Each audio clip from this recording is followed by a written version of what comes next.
naman ang mukha mo para sumugo dito? Abay, dito pa talaga sa teritoryo ko? Ano naman ngayon? Naghahanap ka ng gulo, di ba? Sige, ibibigay ko sa'yo. Di ba pinagkakalat mong may kinikita akong lalaki? Ay, bakit?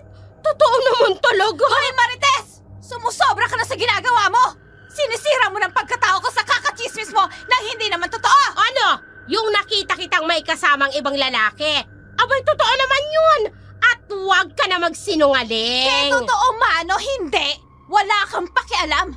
At sa susunod, alamin mo ang kwento, pangalan, kung taga saan at kung sino ang nakakasalamuha ko bago mo ko ipagchismis! O, edi sige.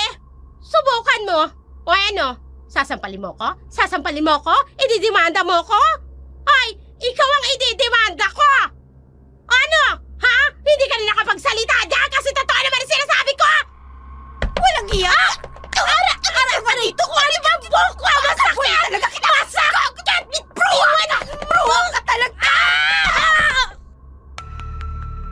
Halos lahat ng tao ay nakakaranas ng pambubuli. Nakakaranas na pag-usapan ng ibang tao. At mas lalong nararanasan na nating gawan ng kwento. Muli nating pag-usapan ang kwento ng isang babaeng naging biktima ng mga tsismosa. Ngunit paano kung ang matagal mo nang kinamumuhian, kalaban mo at sinumpa mong di mo magiging kaibigan ay siya ring tutulong sa'yo sa huli? Mapapatawad mo ba ang mga nagawa niyang kasalanan o kakalimutan mo yun dahil sa malaking utang na loob? Mula sa daan ay naglalakad si Lani pauwi sa kanila. Bago siya dumating sa bahay nila ay madadaanan niya ang tindahan. Nakita niya ang tatlong kasama nito na tiningnan siya mula ulo hanggang paa. Sabay na narinig ni Lani ang mga usap-usapan ng mga ito. Oo, naku, walang anak yan. Ewan ko ba, matagal na silang mag-asawa pero hindi pa nagkakaanak. Sino kaya may problema sa kanila? Naku, makikipagpustahan ako. Malamang yung babae. Paano mo naman nasabi yun, ha? Ikaw talaga mahaling Marites, ha? Saan mo naman narinig ang mga yan? Ay, naku, ano ka ba, Juding? Akin lang yun, siyempre. Malakas ang instinct ko. Ni minsan, hindi pa ako nagkamali. O ano, pustahan tayo. Hoy, tumahimik ka nga. Baka marinig pa tayo. Ay, naku, hindi yan. Eh, wala naman tayong binabanggit na pangalan. Bahala ka dyan. Ha? Baka madamay pa ako sa pinaggagawa mo. Sus, naduduwag ka na naman, Juding. Umuwi ka na nga. Maligo ka doon, ang baho mo. Nakakainis ka talaga, Marites. Uwi na! Ay, oy, Lani. O anong tinitingin-tingin mo dyan? Anak ko ha, hindi naman ikaw ang pinag-uusapan namin. Wala kang narinig na pangalan. Opo, tinalikuran na lang ako basta. Bastos talagang babaeng to. Diretso na si Lani sa nilalakaran niya at hindi na niya pinansin si Marites. Kilala si Marites bilang isang tsismosa sa kanilang lugar. Kaya sanay na si Lani. Inis niyang inilapag ang mga pinamili niya nang makapasok ng bahay.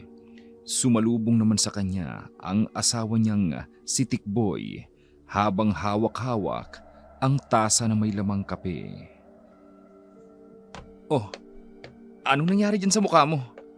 Bakit nakabusangot naman yata? Ano pa nga bang bago, Tikboy? Ayan oh, yung kapitbahay mong inuna pang bantayan ang lahat ng kilos ng kapitbahay. Kesa magtinda na lang para umasenso naman siya. Yaan mo na nga yun. Wala lang silang magawa. Matagal na ako nagpapasensya, Tikboy. Kung bakit pa kasi dito tayo tumira eh. Dapat doon na lang sa mga magulang ko. Di sana, wala akong maririnig na mga bulong-bulungan tungkol sa akin. Ano ka ba naman, Lani? Pati relasyon natin, dinadamay mo dyan sa galit mo sa kanila. Sino ba naman kasing hindi magagalit? Halos hubaran na ako kapag naglalakad ako palapit sa kanila. Magbubulong-bulungan pa yan. Akala nila hindi ko naririnig. Huwag mo na nga lang silang pansinin. Mas lalo ka lang may stress kung isasama mo pa sila sa iniisip mo. Hindi ko naman kasi mapigilan eh. Huwag ko na lang talagang marinig ang pangalan ko. Okay na yung nagbubulong-bulungan sila. Kahit alam ko naman na ako yung tinutukoy nila. Naku, wag lang talaga nilang tukuyin ang pangalan ko ha. Wag lang silang magpaparinig ng pangalan ko. Dahil kung hindi, talagang susugurin ko talaga sila. Mahal, kumain na lang tayo. Tingnan mo ang nangyayari sa kamatis oh. Sinasakal mo na. Ang dami nang nadadamay. Hindi talaga eh. Paano nanggigigil ako? Kilala mo naman ako, mahal. Matagal na ako nagtitimpi pero pag sobra na talaga, sasabog na ako sa galit. Alam ko naman yun, mahal eh. Kaya nga pinapakalma kita eh. Kasi ayokong patulan mo sila. Mapapagod din yung mga tsismosang yan. Hindi ako nag-aalala para sa kanila, kundi para sa'yo. Ay nako, ewan ko ba, mahal? Pero hindi ako mangangako ha. Diyos na lang talagang bahala sa kanila. Matapos ang pag-uusap ng mag-asawa, ay naisipan na nilang matulog. Masama pa rin ang loob ni Lani, pero kailangan niyang matulog ng maaga. Kinabukasan ay maaga si Laning gumising dahil pupunta siya ng palengke. Nagpaalam siya sa asawa at naglakad na.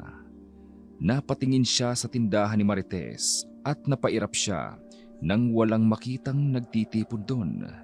Sa kalagitnaan ng daan ay nakasalubong niya ang kanilang kapitbahay. Oy, Lani! Saan ka pupunta? Sa palengke. Ganun pa? Mamamalengke ka?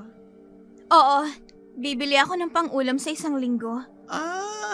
Akala ko makikipagtagpo ka sa lalaki mo doon. Anong sinabi mo? Bingi? Hindi ako bingi, no? Huwag na intindihin yun. Pakiulit nga yung sinabi mo. Naku, Lani, hindi mo ba alam? Ang alin? Ang chismis. Gusto mo na chismis? Usap-usapan dito sa bayan natin.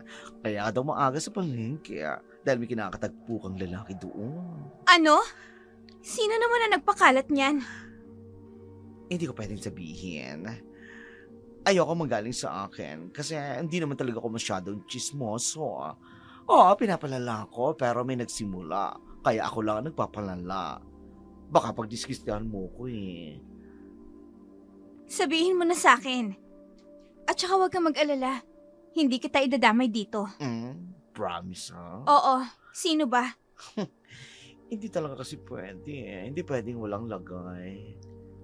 Ano bang gusto mo? Suman? Meron ako dito. Ito. Paborito ko ito. Pasana ako sa chismis ngayon. Pero dahil may suman, sige. Si Marites, pinagkakalat niya dito sa bayan natin na may iba kang lalaki at araw-araw mo daw kinutatagpo. Ano? Sinasabi ko na nga ba eh. Ay, Lani, ayaw madamay dito ha. Sinabi ko lang sa'yo para malaman mo din. Sige na. Ako nang bahala doon. Sinusubukan mo talaga akong Marites Makikita mo. Dumiretso na si Lani sa palengke para bumili ng kanyang mga gustong bilhin dahil sisiguraduhin niyang makikipagsagutan siya kay Marites. Hindi na niya kaya pa ang mga pambababoy sa kanyang pagkatao. Nagmamadali siyang pumunta sa tindahan ni Marites at nakita niya agad ito kasama ng 2 mga tsismosa. Huminto si Lani sa harapan ni Marites. Hindi mo ba talaga titigilan ang pangingialam mo sa buhay ko, ha, Marites? O ano bang pinagsasabi mo? Akala mo hindi ko alam, ha? Na ipinagkakalat mo na may ibang lalaki ako? Ay bakit ko naman gagawin yon? Sino ka ba? Alam mo, huwag ka na nga magmaang-maangan pa, ha? Dahil may nagsabi sa akin na ikaw ang nagkakalat O nun. asan? Iharap mo sa akin. O ano, wala kang maiharap sa akin. Dahil hindi ko naman talaga ipinagkakalat yun. Ang kapal talaga ng mukha mo, no?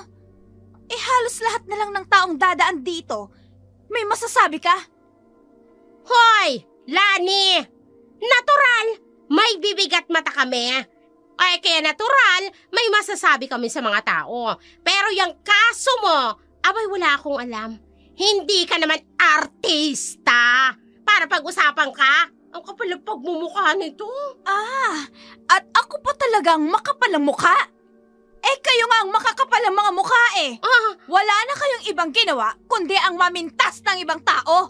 Bakit di nyo tingnan yung mga sarili nyo? Hoy! Hindi ko alam kung ano yung pinuputok ng botse mo. Kung hindi naman totoo ang bali-balita sa'yo, oy, bakit ka nagagalit ng ganyan?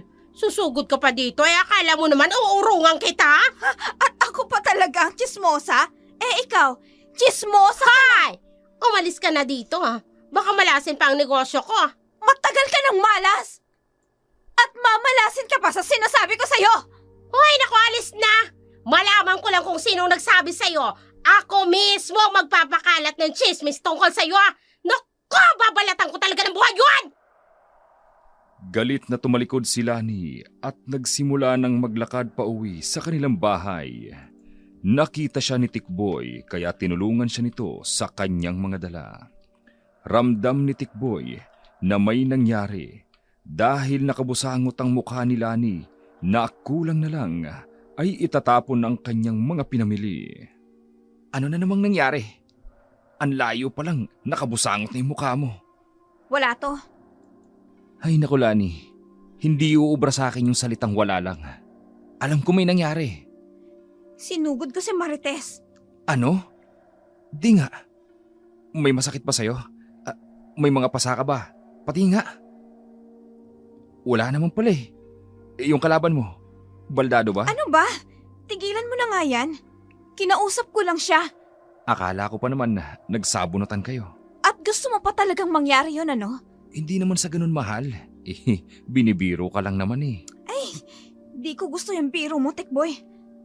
Aba, hindi ko naman pinangarap madungisan ng mga kamay ko, no? Yan ang asawa ko. Pero hindi ko rin maipapangako na hindi ko siya papatulan. Naku, isang-isa na lang talaga sa akin yung babaeng yan, Makikita niya talagang hinahanap niya. Naku, matakot na sila pag lumabas na ang pagiging dragon mo. Hindi na umimik pa si Lani. Galit pa rin siya dahil sa maling paratang sa kanya at kung may kinikita siya ay walang iba kundi ang pinsan niya mula sa kabilang bayan. Nagbibigay kasi ito ng konting tulong sa kanilang mag-asawa. Lalo na ngayon, hirap makahanap ng trabaho si Tikboy. Kaya umaasa lang sila sa kakarampot nilang ipon. Isang umaga, habang napadaan si Lani sa tindahan ni Marites dahil hindi naman siya bumibili rito, ay madadaanan niya ang tindahan nito. Aksidente niyang narinig ang pinag-uusapan nila nang hindi man lang siya naramdaman ng mga ito. Ay, sus! Ano naman pakialam ko sa babaeng yun? Totoo naman ang nakita ko. May kasama talaga siyang ibang lalaki. Baka nga iniiputan sa ulo yung Tikboy. Uy, akala mo naman kagandahan, pokpok naman. Sino naman kayang malakas ang loob na nagsabi sa kanya na ako nagpakalat na malandi siyang babae? Okay kayo, alam nyo ba?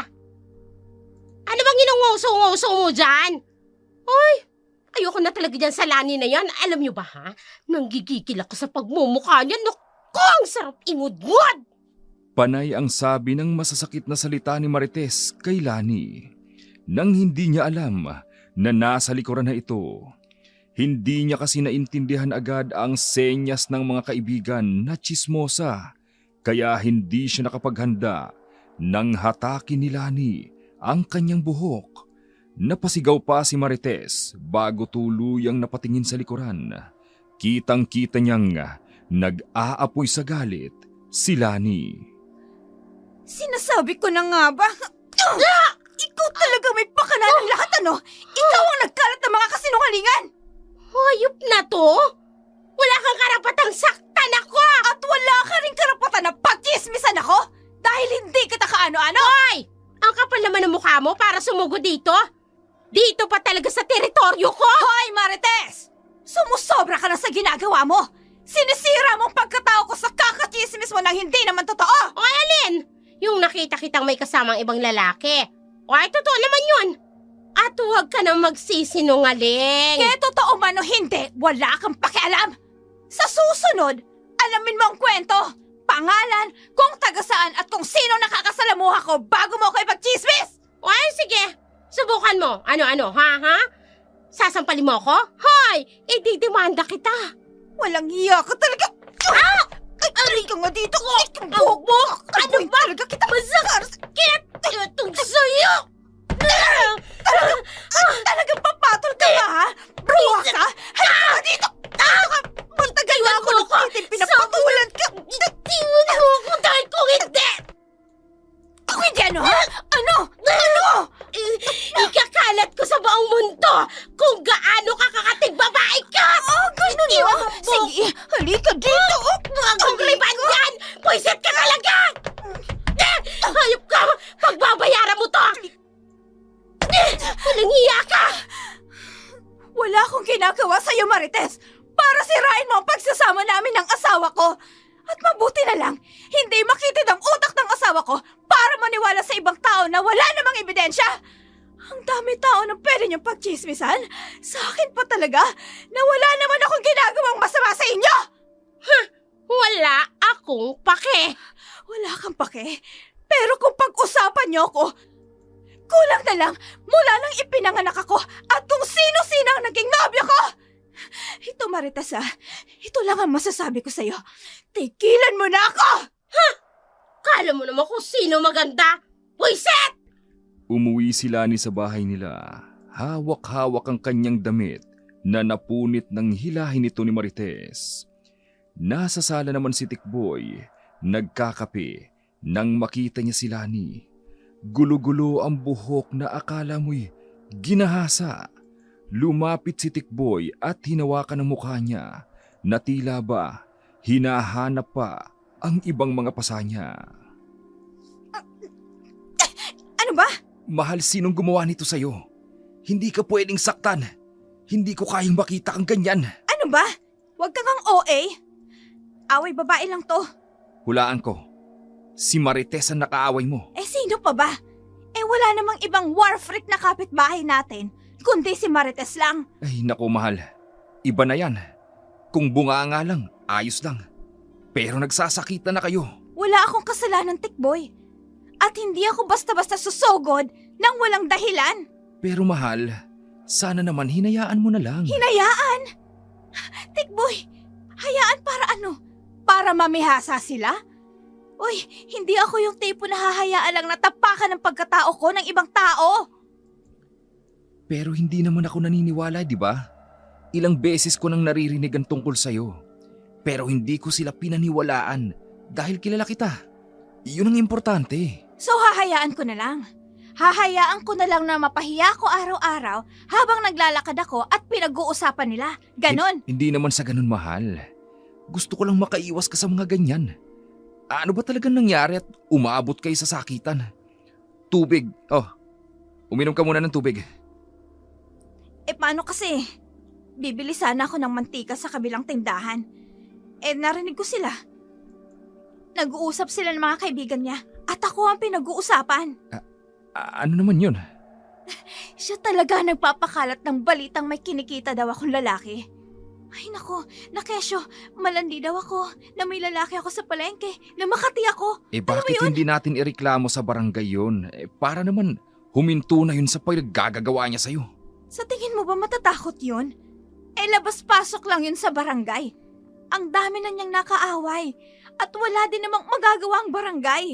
Ay nako. Paano na yan? Ganyan na lang kayo palagi. Baka malaman ko na lang, nagpapatayan na kayo.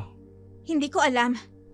Pero dahil sa pagsugod ko sa kanya, na ako lang ang nakagawa nun, baka tigilan niya na ako. Mahal, hindi naman sa nangingialam ako ano. Pero pag nasaktan ka uli, baka di ko mapigilan ang sarili ko. Huwag ka na nga makialam, Tikboy. Away namin to Bukas na bukas, maghahanap na ako ng trabaho. Baka isa yan sa pinagpuputok ng butsi nila. Dahil baka akala nila, binubuhay mo ako sa panlalalaki. Bilog ang mundo. May araw din sila. Lumipas ang ilang linggo ay tila nananahimik na si Marites. bagay na ikinatuwa ni Lani at pinanalangin na hindi na muling makarinig pa ng issue tungkol sa kanya. Ngunit isang araw, habang paalis siya at nadaanan ng kumpulan ng mga tsismosa sa tindahan ni Marites, ay nakita niya ang mga ito na nagkatinginan sa isang babaeng nasa 5 taon lang ang tanda sa kanya, nakasuot ng short, matangkad at maputi. Narinig niya ang pag-uusapan ni Marites at ng kasama nitong tsismosa. Naku, apo yan ng Cardo. Ipinadala ng mga magulang niya dito dahil bulakbol. Abay, inuuna ang lande. Hindi na ako magtataka kung mabuntis siya ng maaga. Sa likod ay tahimik lang na nakikinig si Lani. Ayaw na sana niyang makialam dahil hindi naman siya ang pinag-uusapan. Pero may kung anong humila sa kanya dahil sa awa sa dalaga na magiging biktima na naman ng mga tsismis. Nilapitan niya si Marites na nagulat sa kanyang presensya. Oh, ano namang ginagawa mo dito? Susugod ka na naman. Hindi na ba talaga hihinto ang bibig mo sa kakachismis sa ibang tao? O ano bang problema mo? Dapat nga masaya ka. Hindi na ikaw ang pinag-uusapan namin. Talaga? O baka naman, takot ka lang sa akin, kaya sa iba mo naman binaling ang pamimintas ng mga mata mo. Ako? Matatakot sa'yo? Hoy, Lani! Kahit tanungin mo sa mga tao dito kung may makakapagpakulong ba sa akin dito. Gusto mo na bang masampulan? Ay, naku, akala mo naman uurungan kita? Hindi porket hindi ka namin pinag-uusapan, nanalo ka na. Hoy, tandaan mo, hindi pa tayo tapos. Bakit ba kasi hindi na lang yung mga sarili nyo ang pag-usapan nyo? Eh mukha namang nagchichismisan lang kayo kapag wala ang isa sa inyo, di ba? Oy, excuse me. Hindi namin pinagsisismisan ng bawat isa. Oo, sigurado ka? Eh paano pag wala ka? Sila naman ang may masabi sa'yo na akala mo, kakampi mo. Hindi nila gagawin yon. Di ba, girls? See? Ayaw nilang sumagot. Ay nako, mag-iingat ka Marites. Eh baka mamaya, malaman mo na ang mga kaibigan mong yan ang tatalo sa'yo. Bye! Ingat kayo. Walang hiya ka talaga. Pumunta ka lang dito para mang-asar. Eh bakit naman ako pupunta dito para asarin ka? Eh hindi naman ikaw ang sadya ko eh. Dadaan lang naman talaga ako sa bahay nyo bago ako makapunta ng bayan. Manda ka talaga sa akin! Tahimik na tumalikod si Lani at nagsimula ng maglakad. Hindi pa man siya nakalalayo ay nakita na niya ang dalagang pinagchichismisan ni Marites. Namumulot ito ng mga pagkain na nahulog galing sa daladala nitong basket. Agad siyang lumapit dito para tulungan ang dalaga. Tulungan na kita. Naku, maraming salamat po. Anong nangyari sa mga pinamili mo? Bakit nagsihulog? Natapilok ako eh. Kaya tumilapon lahat ng pagkain ni Dila ko. Lagot na naman ako sa lolo ko nito. Ngayon lang kita nakita dito. Taga-saan ka ba?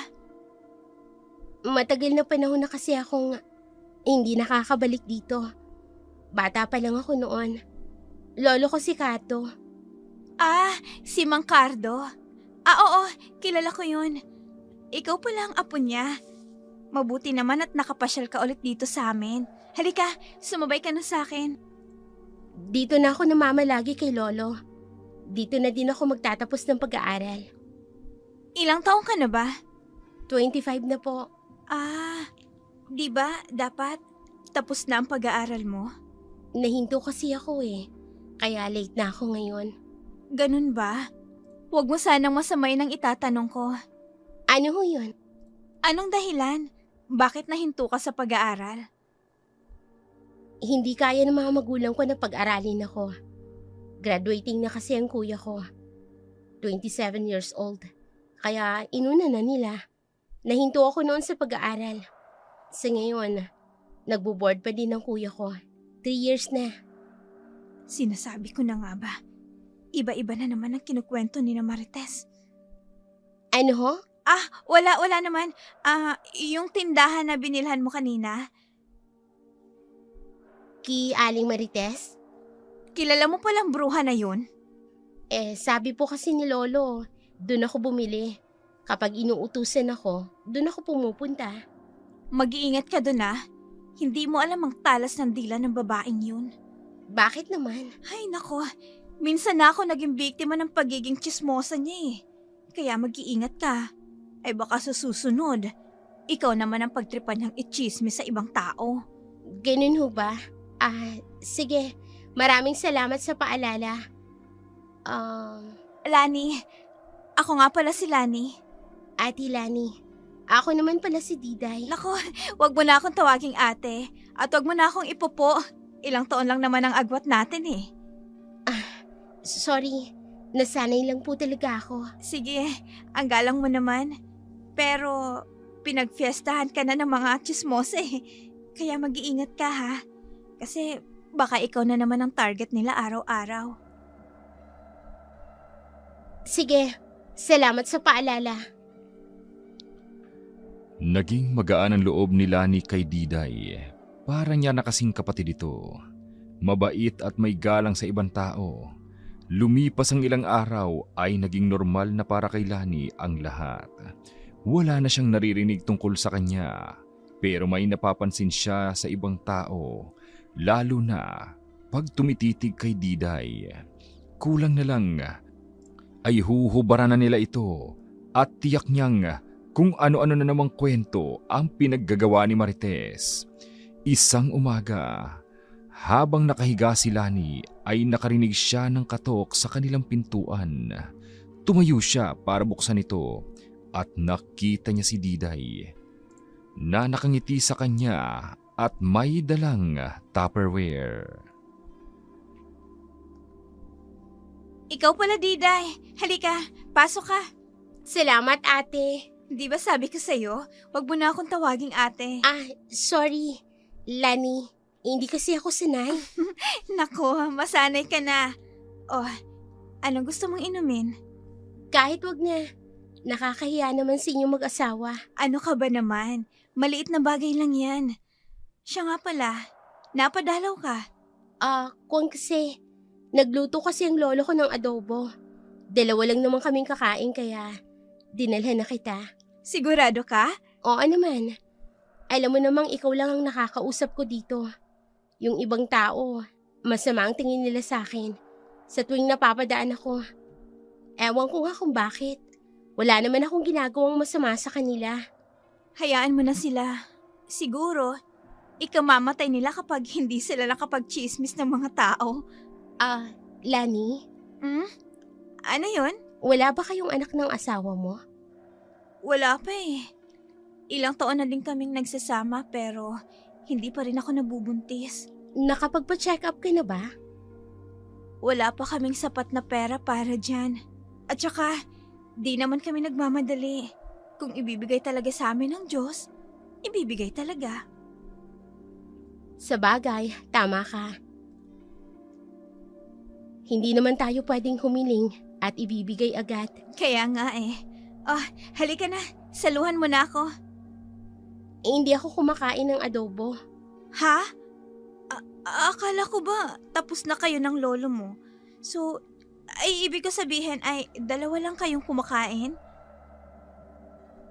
Oo nga, pero hindi ako kumakain ng adobo. Ayoko kasi sa mamantikang karne. Ganun ba? Naku, madami na naman akong nalalaman tungkol sa'yo. Okay lang yun. Hindi ka naman tulad ng mga tsismosa na ipinagkakalat yun. Kapag may sinasabing sikreto sa'yo, hindi ba? Naku, hindi ko ugaling manchismis, hindi nga ako palalabas ng bahay kung wala namang bibilhin. Kung ganon, safe ang sikreto ko sa'yo. Oo naman, Diday. Basta, ako lang ang nakakaalam, safe yan. Unless, sasabihin mo sa ibang tao. Sa'yo lang naman magaan ang loob ko, Lani. Kaya may tiwala ako sa'yo. Masaya si Lani sa mga oras na yon dahil nakahanap siya ng tunay na kakampi. Hindi naman kumain si Diday ng dala niyang adobo kaya sila na lang ng asawa niyang si Tikboy ang kumain. Ilang sandali pa ay nagpaalam na si Diday dahil baka hinahanap na siya ng kanyang lolo. Pagkatapos isara ni Lani ang pintuan nila ay pumunta siya sa kusina para hugasan ng pinggan. Ngunit may narinig siyang may nag-aaway sa labas at kilalang kilala niya ang may-ari ng boses.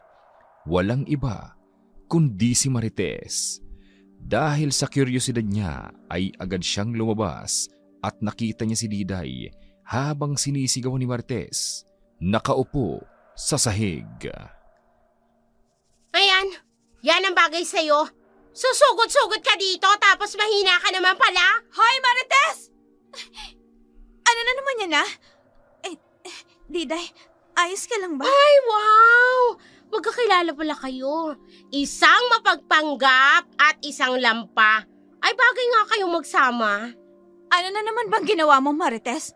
Wala ka na ba talagang ibang gagawin? Kundi ang magpahiya ng taong hindi lumalaban sa'yo? Anong hindi? Eh bakit hindi mo tanong niyang kaibigan mo kung anong ginawa niya? Abay, sinugod ba naman ako dito? Napaka-imposible ng sinasabi mo. Hindi kayang gawin ni Dira yon. O ano, ginawa mo akong sinungaling? Diba? Minsan ka nang nagsinungaling sa mga tao nang ikalat mo na may lalaki ako. Kaya di na ako magtataka kung nagsisinungaling ka na naman ngayon. Ang kapal naman ng pagmumukha mo. Ay siguro kasi inutusan mo yung babaeng yan para sugurin ako. At bakit ko naman gagawin yon? Eh kung kaya ko namang sabayan ang pagiging war freak Hoy, mo? ikaw ha? Sabihin mo ang totoo. Hindi ba sinugod mo ako at sinabunutan? Tapos ngayon nagpapaawa ka? Bay, napakahayop po ring babae ka! Ano ba naman? Ano ba? Natatakot na nga yung tao sa'yo eh. At pwede ba, Marites? Tumahimik ka na? Hindi pa tayo tapos. At ikaw na babae ka ha? Humanda ka. Etong ginawa mo sa akin, hindi ko to palalagpasin! Tama na sabi eh! Halika na nga, Diday. Sinamahan ni Lani si Diday. Noong unay ayaw sanang isama ni Diday si Lani. Pero nagpumilit si Lani dahil sa pag-aalala nito. Wala nang nagawa si Diday. Nang makarating na sila sa bahay ni Diday ay pinaupo niya si Lani sa may sala. Inalok pa si Lani ng maiinom pero hindi na niya yon tinanggap pa. Halika, gagamutin kita. Ayos lang ako. Anong ayos? Tingnan mo nga oh, nagkasugat ka sa tuhod mo. Hala, hindi ko napansin. Nagkusugat na pala ako dahil sa pagkakatulak ni Marites sa akin. Hindi ko na malaya na malakas pala ang pagkakatulak niya. Ano ba talaga kasi ang nangyari? Ay kung hindi ko pa narinig sa loob ng bahay, hindi ko pa makikita ang ginawa sa'yo. Naglalakad kasi ako. Napadaan ako sa tindahan niya. Tapos narinig ko, tumatawa habang nakatingin sa akin. Tapos, lumapit ako sa kanya para tanungin kung anong problema niya at bakit niya ako pinagtatawanan. Bigla na lang akong sinigawan at itinulak. dahil lang doon? Siguro, kasi wala naman akong ginagawa sa kanya eh. Nagtanong lang naman ako. Ibig sabihin, hindi mo siya sinugod. At gaya ng sinabi niyang sinabunutan mo siya? Hindi ko kayang gawin yun. Naniniwala naman ako sa'yo. Kumpara naman sa babaeng yun. Puros kasinungalingan lang ang alam kung ano-anong pinagsasasabi nun. Salamat at nandiyan ka. Kung hindi ka dumating kanina, baka kung ano nang gagawin sa akin nun ni Marites. Kaya sinasabi ko sa'yo, iwasan mong babaeng yun. Dahil napaka-war freak nun. At kung hindi ka lalaban, mas lalo yung mga apak ng pagkatao mo. Oo nga eh. Natakot ako kanina. Akala ko kung ano nang gagawin niya. Malala na talaga si Marites. Baka sa susunod, mananakit na. Kaya nga, kailangan na siguro nating magreklamo sa barangay. Hayaan mo. Kapag inulit niyang manakit, ako mismo ang tatawag ng barangay para ipadampot siya. Ngumiti si Diday sa sinabi ni Lani. At nginitian naman ito pabalik ni Lani. Pagkalipas ng ilang araw ay naging mas malapit pa si Lani at Diday sa isa't isa. Araw ng linggo, habang palabas si Marites para isarado ang kanyang tindahan dahil mag-aalas 12 na, ay nakita niya si Diday na mag-isang naglalakad at nagmamadali ito, palingon-lingon sa kalsada. Ano kayang gagawin ng babaeng yun? Bakit kaya siya nagmamadali? Aba, parang may hinahabol ah. Manda ka sa akin. Tama, susundan ko siya. At kapag nalaman kong may ginagawa siya, ikakalat ko sa mga kapitbahay namin. Akala niya tapos na ako sa kanya? Matapos niya akong biglang sabunutan? Makikita niyang hinahanap niya. Teka. Asan yung babaeng yun? Ang bilis naman yata maglakad. Ay, nakakatakot naman dito. Asan na kaya yun? Ay, teka. Ayun siya. Anong ginagawa niya dyan? May paluhod-luhod pang nalalaman. Pero sa loob naman ng kulo. Wala, ay Diyos ko. Totoo ba itong nakikita ko? O namamalikmata lang ako? Totoo nga. Aswang. Isang aswang si Diday. Kailangan ko makalayo. Baka maabutan niya ako. Diyos ko! Tama nga ba yung nakita ko? Hindi makapaniwala si Marites sa kanyang nakita. Para siyang isang aso na takot habang tumatakbo pa uwi ng kanilang bahay. Rinig na rinig niya ang mga alulong ng mga aso at natitiyak niyang nasa labas lang din si Diday. Puno ng takot at sinarado niya ang lahat ng kanilang pintuan at mga bintana at nagtalukbong ng kumot dahil sa takot. Kinabukasan, naisipan ni Lani na bumili ng gamot dahil nahihilo siya. Napadaan siya sa tindahan ni Marites at nakita niya itong nakatulala at sobrang laki ng kanyang eye bag. Himala! At tahimik ang buhay ng isang iskandalosang babae? Ano? Puyat na puyat ka! Wow! Bago to ah! Hindi na mamansin. Uy! Naging pipi ka na din ba ha? Ay nako, para ako nakikipag-usap sa hangin.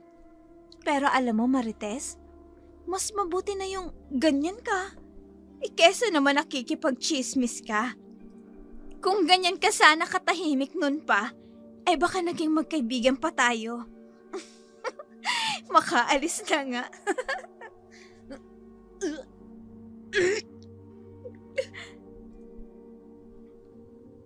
Buntis ka? Ano ba? Bitawan mo nga ako. Buntis ka nga. Bakit ba? May pakialam ka ba kung buntis nga ako? Sabihin mo kung buntis ka? Bitawan mo nga sabi ako Hindi ko alam. Bigla na lang bumaliktad ang sikmura ko. Hindi pa ako nakakapagpa-check up. At baka madismaya lang ako pag nalaman kong wala namang laman ang tiyan ko. Mag-iingat ka, Lani. Bakit ba? At saka, bakit bigla-bigla ka na lang naging concern sa akin? Hindi ba dapat maging masaya ka? Dahil meron ka na namang ichichismis na bago bukas? Kung talaga bang totoong buntis nga ako, di ba? Makinig ka sa akin. Iwasan mo si Diday. Ano? At bakit ko naman gagawin yun? Hindi mo kilala ang babaeng yon. Hindi siya tao. At wala ka talagang pagbabago, no? Gumagawa ka pa rin ng kwento hanggang ngayon. Hindi ako nagsisinungaling, Lani. Nakita mismo ng dalawang mata ko. Kaya mag-iingat ka sa kanya. Hindi siya normal na tao. Malala ka na, Marites. Magpatingin ka na sa doktor. Tsaka ano ba? Bitawan mo nga ako. Maniwala ka sa akin. Hindi siya tao. Aswang siya. Ano ba? Bitawan mo sabi ako. Naitulak nila ni si Marites dahil sa inis sa kanya. kaya napaupo ito sa sahig. Natakot si Lani sa mga ikinikilos ni Marites. Hindi na niya nagawa pang tulungang makatayo si Marites at dali-dali siyang umuwi sa bahay nila. Naabutan niya si Tikboy sa sala. Walang ano-ano man ay niyakap niya ang asawa. Hindi niya nalaman ang nararamdaman niya. Naghalo-halo ang pagkagulo niya, takot at inis kay Marites. May problema ba, mahal? Hindi ko alam. Hindi ko alam kung maniniwala ka sa akin. Ano yun? Dumaan ako kanina sa tindahan ni Marites. Nakita ko siyang tulala. At meron siyang sinabi sa akin. Tungkol saan naman? Sabi niya sa akin, buntis daw ako. Ano? Hindi ko nga alam kung maniniwala ka pero ibang Marites yung kaharap ko. Parang concerned siya sa akin. Baka naman nagbago na siya. Imposible yun. Hindi na magbabago yun. Pero yung mga salita niya, ang nakakapagpagulo sa akin sabi niya, iwasan ko daw si Diday dahil hindi daw ito tao. Ano? Paano naman mangyayari yun? Hindi ko nga alam At saka alam mo ba yung mukha niya kanina? Parang takot na takot. Parang nakakita ng multo. Ay naku, mahal. Huwag mong sabihin naniniwala ka sa kanya. Ewan ko din, mahal Meron kasing parte sa akin na gustong maniwala. Pero natatakot akong baka nagsisinungaling na naman siya. Pakiramdaman mo na lang ang nangyayari sa paligid, mahal. Mamaya, pupunta ako ng klinik para magpa-check up. Isang buwan na din akong hindi dinadatnan Magbabaka sakaling tama si Marites sa sinasabi niyang baka nga buntis ako. Sige, mahal. Pero hindi na kita masasamahan mamaya. May lakad ako May kumuha kasi sa akin na trabaho. Ilang oras ang dumaan ay hindi na mapakali si Lani. Gusto niyang malaman kung buntis nga ba talaga siya. Kaya nagpunta siya sa klinik at nagpa-pregnancy test. Nakaupo si Lani kasama ng mga pasyente habang naghahantay ng resulta. Ilang sandali pa ay tinawag na si Lani at ibinigay ang naging resulta ng laboratory.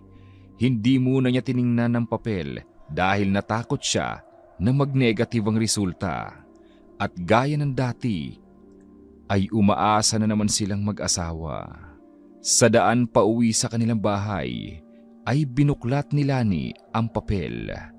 At laking tuwa niya sa naging resulta. Diyos ko, naku, maraming salamat po. Naku, dininig niyo po ang panalangin namin na magkaanak.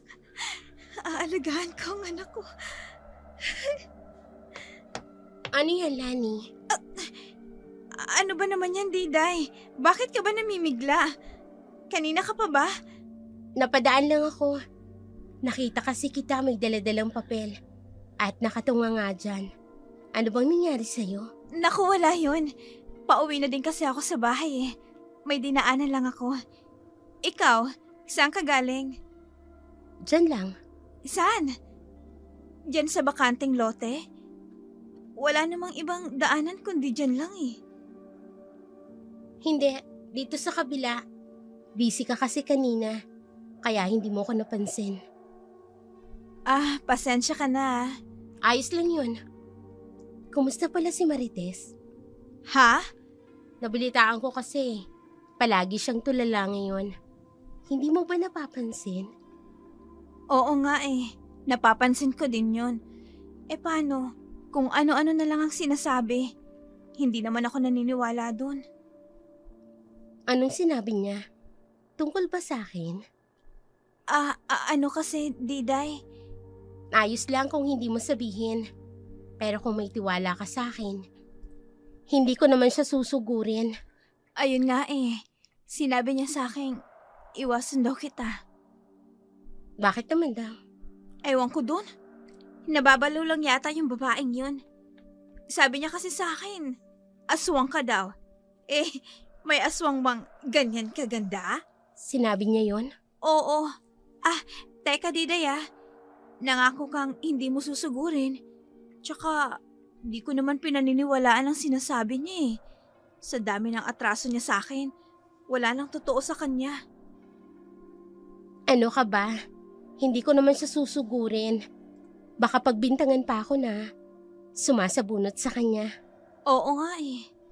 Nako, lumalala na yata ang babaeng yun. Kung ano-ano na lang ang napupuna. Sige, mauna na ako, Lani, ha? Saan ka pupunta? Teka, namumutla ka. Ayos lang ako.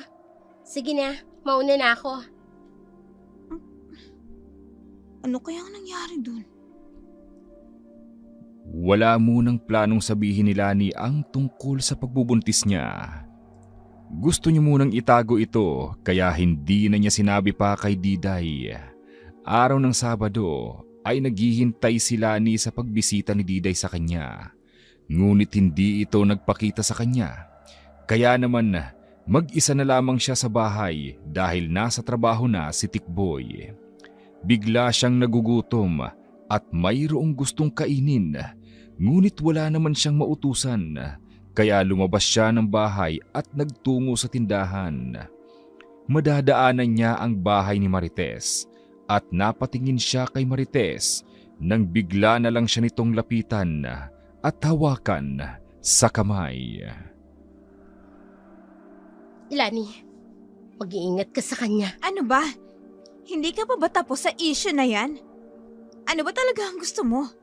Ang pag-awayan kami ni Diday? Hindi ko intensyon na pag-awayin kayo.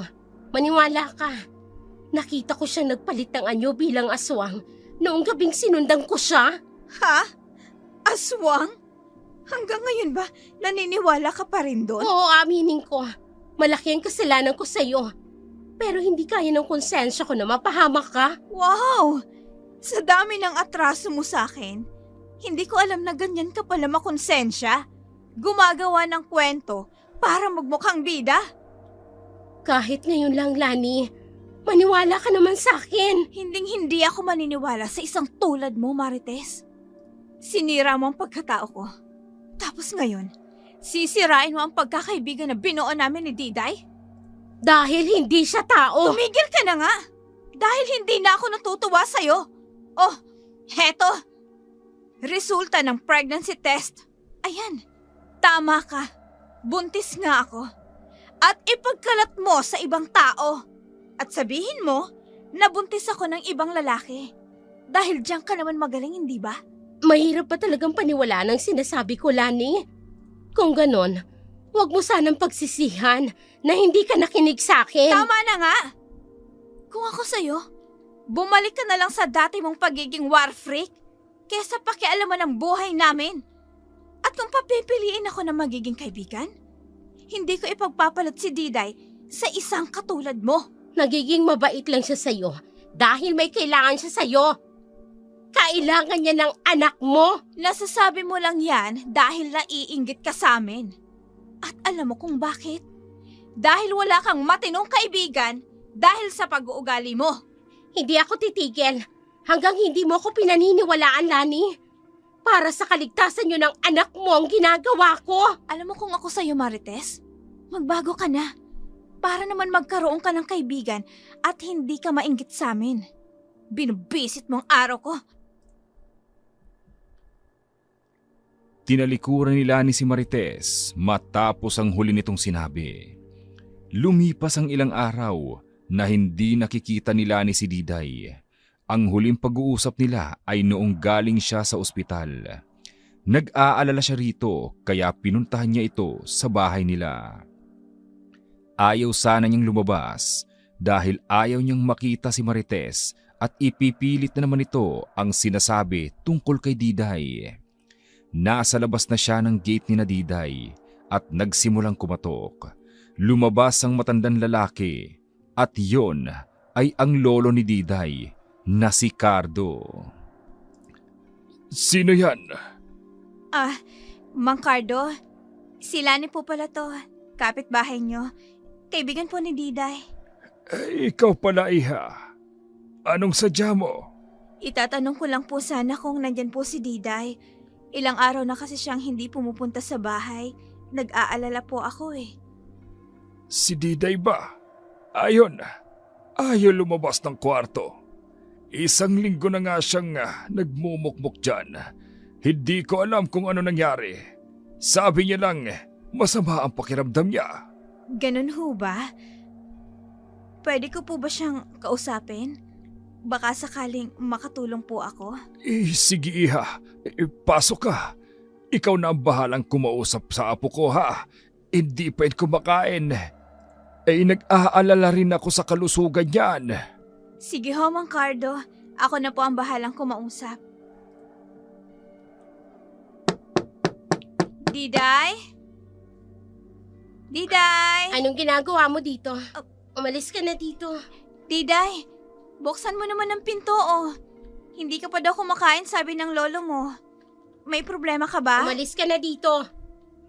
Galit ka ba sa akin, Diday? Sinabi ko nang umalis ka na dito. Umalis ka na! Diday, ayos ka lang ba? Buksan mong pinto. Diday! Diday! Buksan mong pinto! Iha, umalis ka na lang muna. Pero ano pong nangyayari sa kanya? Ganyan talaga yan pag may sakit. Ayaw niya kinakausap. Akala ko kasi makikinig ang apo ko sa'yo. Pero pareho lang pala tayong pinaalis niyan. Isa to bubuksan ang kwarto niya.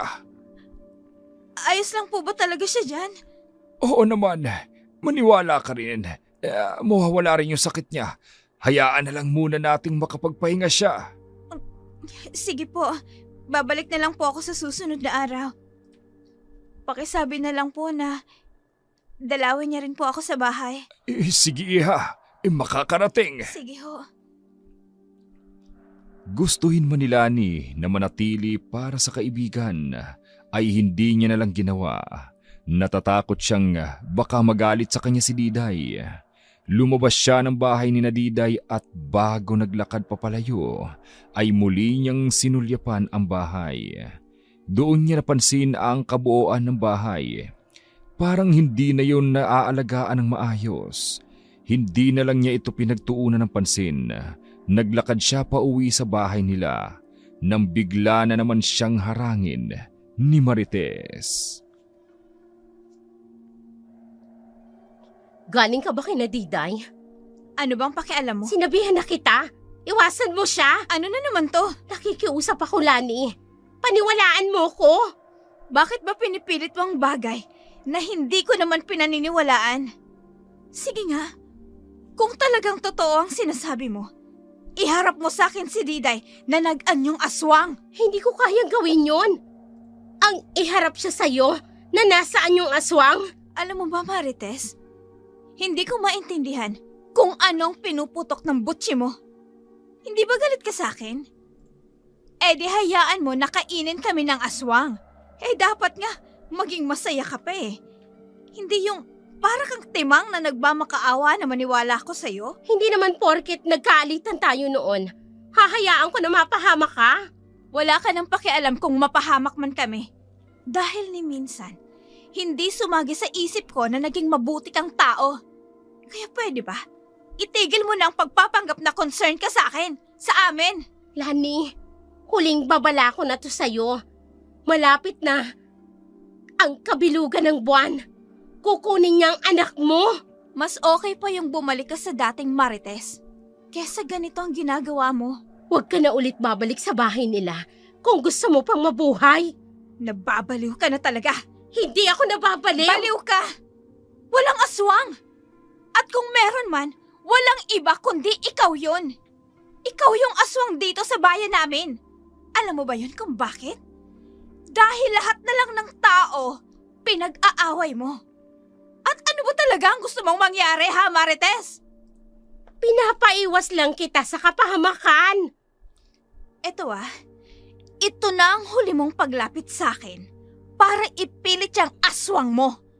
At sa susunod, ipapadampot na talaga kita sa mental. Baka may sakit ka na. Wala akong sakit. Hindi ako nababaliw. Aswang si Diday. Papatayin niya tayo. Huwag mo na ako susundan. Huwag mo ako sundan, ha? Diyan ka lang. Lani! Ano ba? Lani, bumalik ka dito! Paniwala ka sa akin! Lani! Nakakababaliw na talagang babaeng yun. Wala naman talagang aswang eh. Ano kayang nangyayari doon? Kung noon, chismis lang ang alam. Pero ngayon, perwisyo ang binibigay. Nagmamadali na siyang umuwi dahil maggagabi na rin at naghihintay si Tikboy sa kanya sa bahay. Pero habang naglalakad si Lani, ay naramdaman niyang may sumusunod sa kanya. Tumingin siya sa likod, pero walang tao. Tanging aso lang na itim at pula ang mata ang kanyang nakita. Naglakad siyang muli, pero palapit ng palapit din ang tunog ng yabag ng paa sa kanyang likuran, kaya muli siyang napatingin sa likod. At tulad ng una niyang nakita, ay ang aso lang na nakatingin sa kanya ang kanyang nakita. Dahil sa takot niya, ay tumakbo na siya, pero muli siyang napahinto nang marinig niyang sinusundan din siya ng pagtakbo. Kaya huminga siya ng malalim. Kahit na takot na, ay humarap pa rin siya sa kanyang likod. May tao ba dyan? Hindi ako nakikipagbiruan. Kung sino ka man, magpakita ka. Huwag kang duwag. Ano yun? Huwag ka namang manakot o kung sino ka man. Buntis ako. At baka makunan ako sa ginagawa mo. Face it. Paano nakasunod agad dito ang aso? Siya kaya yung sumusunod sa akin? Bakit parang paan ng tao naman ang naririnig ko? Ay naku, baka guni-guni ko lang ang mga sumusunod na yun. Ay, baka nga itong aso. Tama, walang aswang. Kaya huwag kang maniwala dun sa chismosang marites na yun. Ano ba? Pinagtitripan mo ba ako? Hindi ako natutuwa! Biglang kinilabutan si Lani nang makita ang aso na para bang kakainin siya. Tumutulo pa ang laway nito na parang gutom na gutom. Kaya mas binilisan pa ni Lani ang pagtakbo hanggang sa makarating siya sa bahay nila at hinihingal. Tinanong pa siya ni Tikboy pero wala siyang lakas para magkwento dahil sa kakaibang pangyayaring yon. 12:00 na ng madaling araw nang magising na si Lani dahil nakarinig siya ng malakas na kalabog sa bubong.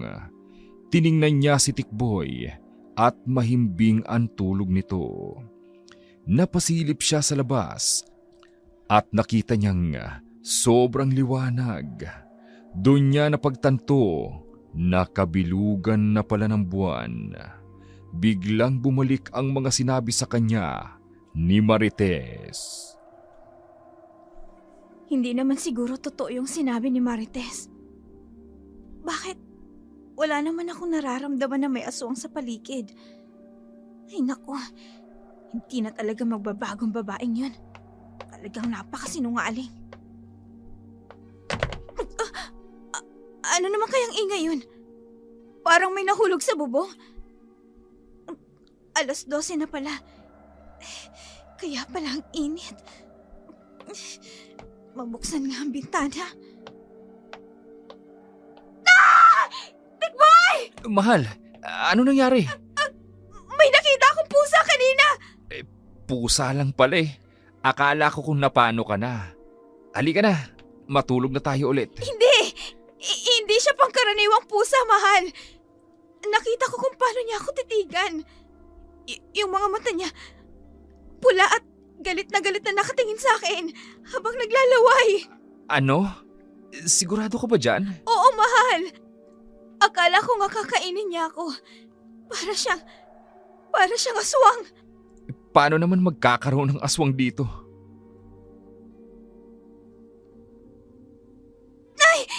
Ayun na nga ba, mahal eh. Baka aswang na yung nasa bubong natin. Baka naman yun yung pusang nakita mo sa bintana kanina. Hindi, mahal. Maliit lang na pusa yun. Imposibleng ganyan kabigat. Sige, sandali. Kukunin ko lang ang itak ko. Mag-iingat ka, mahal. Humaganda sa akin yung aswang na yan. Diyan ka lang. Saan ka pupunta? Titingnan ko lang. Baka may halimaw sa bubong. Huwag mo akong iwan dito, mahal. Natatakot ako. Hindi kita pababayaan. Akong bahala. Dito ka lang. Sige. Dito lang ako sa may pinto. Hoy! Aswang! Tigilan mo ang asawa at anak ko! Kung hindi, puputulin ko yung dila mo! Tikboy, ano ba yung ginagawa mo? Shh! Tinatakot ko lang. Ano? Akala mo ba natatakot ako sa'yo? Harapin mo ako! Tikboy, ano ba? Diyan ka lang. Kaya ko to. Ginagalit mo lang lalo ang aswang sa ginagawa mo. Ano ka ba? Panakot yan sa mga aswang. Oh, tingnan mo. Huminto na, di ba? Natakot na yun. Oo nga, no. Ang galing mo talaga, mahal. Ako pa ba? Wala ka bang tiwala sa asawa mo? Ay! Ano yun? Mahal, sabi mo wala na. Bumalik pala. Dito ka. Kumapit ka sa akin. Hawakan mo to. Anong gagawin ko dito sa itak? Hawakan mo lang yan. Kapag may nakita ka, saksakin mo ka agad. Ano? Baliw ka ba? Ayoko. Natatakot na nga ako eh. Ah! Aswang! Talon at tili ang pinakawalan ni Lani nang makita niya ang isang nilalang. Matatalas ang kuko nito, kulubot ang balat at malaki, mapula ang mga mata at naglalaway pa. Pinoprotektahan ni Tikboy ang asawa pero alam niyang hindi nila kakayanin. Kaya ang naisip na paraan ni Tikboy ay ang tumakbo ng dahang-dahang lumapit sa kanila, ang aswang. Tatakbo tayo! Pagbilang ko ng 3! 1! Mahal, natatakot ako, mahal. Lakasan mo ang loob mo! 2! 3! Takbo!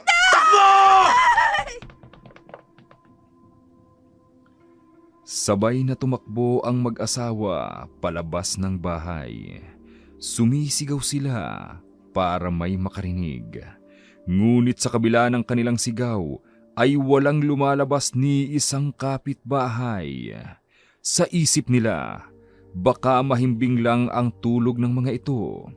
Pero may kung ano kay Lani na baka natatakot lang din ng iba na tumulong dahil aswang ang kaharap nila. Hinabol sila ng aswang, ngunit tumakbo lang sila kahit hindi nila alam kung saan sila pupunta. Mahal, ayos ka lang ba? Hindi ako makatayo. Ano?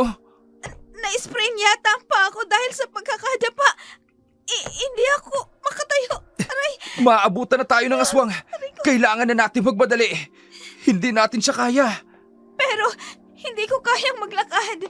Sobrang sakit ng paa ko. Halika, kumapit ka sa akin. Kakargahin kita. Matatagalan lang tayo kung kakargahin mo pa ako. Anong gagawin natin? Tumakas ka na. Iligtas mo ang sarili mo. Hindi. Hindi ako aalis dito. Hayaan mo na ako dito. Kung isasama mo pa ako, pareho lang tayong mapapahamak. Ayoko. Makakaligtas tayo kung susundin mo ang mga sasabihin ko. Iwan mo na ako, sabi! Kahit anong mangyari, hindi kita iiwan dito.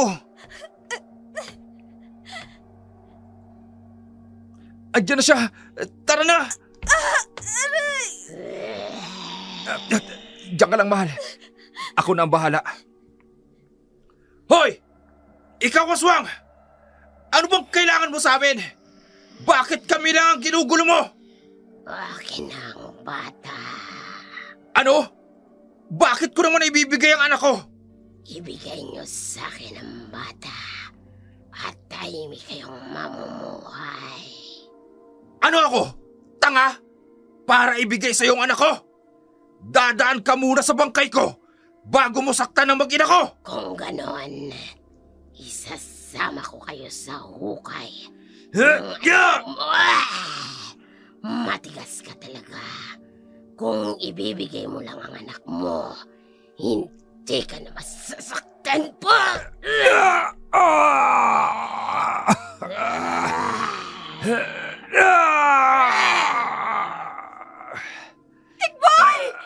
Tumakas ka naman! Itakas mo ang bata sa tiyan mo! Kukunin niya anak natin. Huwag na huwag mong ibibigay kahit anong mangyari. Hindi kita iiwan, Tikboy! Mahal, unahin mo ang kaligtasan ng anak natin. Takbo na! Umalis ka na! Kahit iika-ikang maglakad si Lani, ay sinubukan niyang tumayo at maglakad habang umiiyak. Walang ano-ano ay narinig niya ang sigaw ng asawa. Sa mga oras na yon, gusto na niyang sumuko at magpapatay na lang sa aswang. Pero alam niyang may bata pa sa sinapupunan niya na kailangan niyang iligtas. Hindi pa man siya nakalalayo, ay narinig na niya ang ungol ng aswang. Alam niya sa mga oras na yon ay hinahabol na siya, kaya nagmamadali siyang maglakad. Hindi kasi siya makatakbo kahit na gustuhin niya.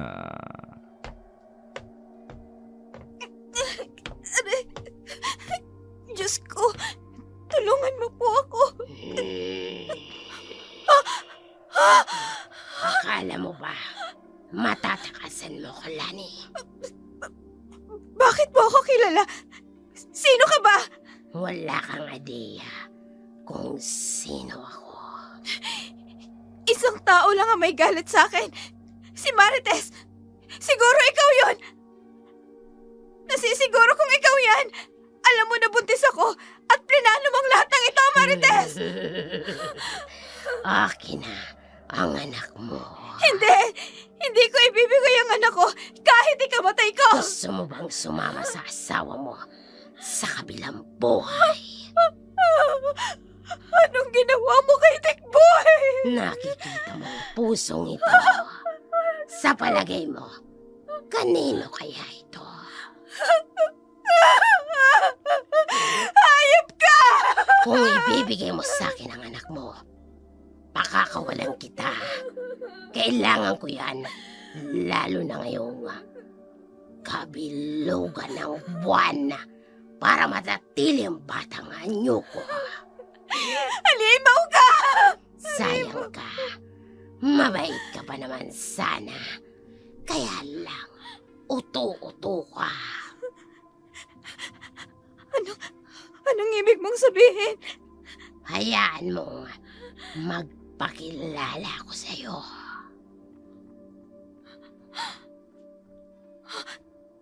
Ikaw? Totoo nga ang sinabi ni Marites. Demonyo ka! Naging mabuti ako sa'yo, Diday. Bakit mo ako niloko? Totoo ang ipinakita kong pakikipagkaibigan sa'yo, Lani. Namuhay ako ng tahimik. 25 anyos ako bilang tao. Pero sa pagiging aswang, ilang dekada na ako nabubuhay. Kailangan kong maging batang muli at mapapanatili ko ang anyo ko bilang tao. Kailangan ko ang anak mo. Ginamit mo lang ako para kunin ang anak ko? Oo, ginamit kita. Pero naging totoo ako sa'yo. Ang hindi ko lang nasabi sa'yo kung anong klaseng halimaw ako. Patayin mo na ako! Pero hindi ko ibibigay sa'yo ang anak ko! Maiintindihan mo din ako bilang isang ina kung gaano kasakit kapag kinuha ang anak. Kung ganon, magpaalam ka na. Palapit ng palapit ang aswang kay Lani. Kaya napapikit na lang siya. Handa nang kunin ni Diday ang anak ni Lani sa loob ng tiyan niya. Ngunit unti-unti ay may naramdaman na kakaiba si Diday. Biglang nakaramdam siya ng init sa katawan niya. Naamoy niya ang baho ng kalamansi, kaya napaatras siya at wala siyang kamalay-malay na nasa likod pala si Marites. Dala-dala ang isang latigo at isang basket ng kalamansi. Umalis ka! Lumayas ka ditong salot ka! Pakialamera, hindi ba dapat magsaya ka? Dahil kalaban mo ang mawawala na. Hindi mo alam ang istorya ko at kung paano ako naging pakialamera sa ibang tao. At hindi ko hahayaan na manakit ka ng mga kapitbahay ko. Gusto mong madamay? Sige, magsama-sama kayo. Etong sayo! Ilayo mo sa akin ang kalamansi. Ayoko ng kalamansi.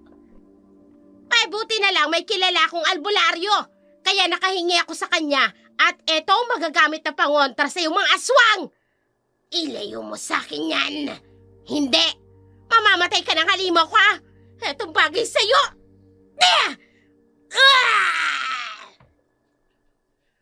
Maya-maya lang, darating na mga taong bayan para kuyugin kang aswang ka. Ayoko pang mamatay. Mawawala ka na! Mawawala ka na! Tama na! Tama na! Parang awa mo na!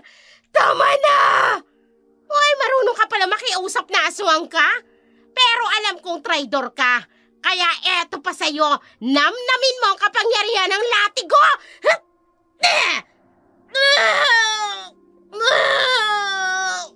Eto pa!